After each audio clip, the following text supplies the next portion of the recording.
ಹುಟ್ಟಾದ ತಕ್ಷಣ ಒಂದು ಹೆಣ್ಣನ್ನು ಮುಟ್ಟಬೇಡ ಅಂತ ಹೇಳ್ತಕ್ಕಂಥ ವ್ಯಕ್ತಿಗಳು 1 ನಿಮಿಷ ಯೋಚನೆ ಮಾಡಬೇಕು, ಅವರು ಎಲ್ಲಿಂದ ಹುಟ್ಟಿದ್ರು ಅಂತ.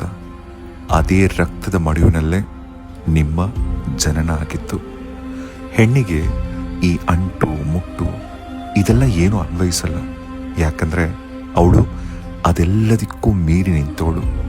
ಭಗವಂತ ತಾನು ಎಲ್ಲ ಕಡೆ ಇರೋಕ್ಕಾಗಲ್ಲ ಅಂತಲೇ ಪ್ರತಿ ಮನೇಲೂ ಒಂದು ಹೆಣ್ಣನ್ನು ಸೃಷ್ಟಿ ಮಾಡೋದು.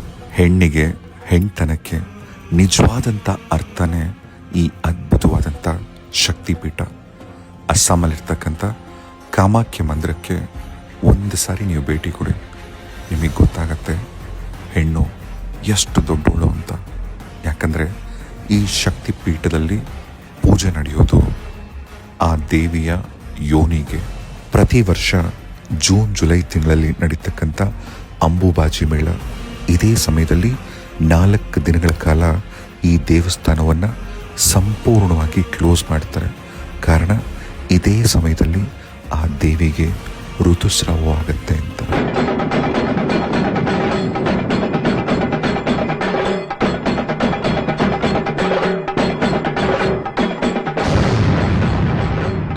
ನೀವು ಒಂದು ಹೆಣ್ಣನ್ನು ಎಲ್ಲರ ಮುಂದೆ ಪ್ರೀತಿ ಮಾಡದಿದ್ರೂ ಪರವಾಗಿಲ್ಲ, ಅವಳನ್ನು 4 ಗೋಡೆ ನಡುವೆ ಹಾಳು ಮಾಡಬೇಡಿ. ದೇವಸ್ಥಾನದಲ್ಲಿ ಮಾತ್ರ ದೇವರಿರಲ್ಲ. ಹೆಣ್ಣು ಯಾವ ಮನೇಲಿರ್ತಾಳೆ ಆ ಪ್ರತಿ ಮನೆಯಲ್ಲೂ ಭಗವಂತ ಇರ್ತಾನೆ.